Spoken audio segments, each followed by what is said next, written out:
મેં તમારા સાસુને છે ને નેચરલ મેકઅપ જ કરી દીધો તો, પણ ઘરેથી આટલું બધું ગ્લિટર લગાડીને આવે તેમાં મારો થોડો કંઈક વાંક છે? અને આમ જોવો જ ખરા, હથેકનું ગ્લિટર લગાડ્યું છે, ઓલું ડિસ્કો બોલનું પોસ્ટમોર્ટમ કરીને બારા નું આવ્યો એવું લાગે છે. આ તો બેનને બરોબર જ કીધું છે, તમારે પોહાય તો જ મારા બ્યુટી પાર્લરમાં આવવાનું, નકર નહીં આવવાનું. બેન તમે જરાય ચિંતા ના કરો, મારી લીધેલી હેરસ્ટાઈલ વિખાઈ જાય ને તો પૈસા પાછા. હજુ સુધી કોઈ ગ્રાહકે છે ને કમ્પ્લેન નથી કરી. જો આ બધાય ગ્રાહક તમારી સામે બેઠા છે. બેન આવી છે કમ્પ્લેન? જો હું કહું ને નો આવે, મારું બાંધકામ છે ને બહુ મોટા પાયે છે.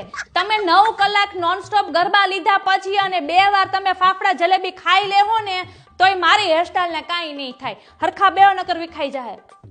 બેન તમે આ સાઈડ જોવો, કાલે છે ને એક ભાઈ આવ્યા હતા, નવરાત્રીમાં એને ફેશિયલ કરાવવું હતું ને, તો મને શું કે ખબર, બેન મારું કે એટલું સરસ છે કે ફેશિયલ કરજો કે હું લગન મૂવીનો આમિર ખાન લાગો. મેં એની દાઢી જોઈને કીધું, મેં કીધું ભાઈ અત્યારે તો તમે છે ને ગુજ્જુ હોરર ફિલ્મ જેવા લાગો છો.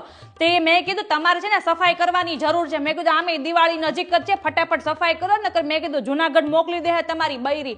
હા પણ એ ભાઈના દાઢીના વાળ એવા હતા ને વાસણનો ડૂચો બની જાય એવા તો દાઢીના વાળ હતા એ ભાઈના. એક બેન કે મારું મોઢું કે એટલું ધોળું કરજો, ઈ કે જોઈએ ને તો કે સિમેન્ટે લગાડજો. મેં કીધું બેન મારું આ બ્યુટી પાર્લર છે, રંગોળીનું મેદાન નથી.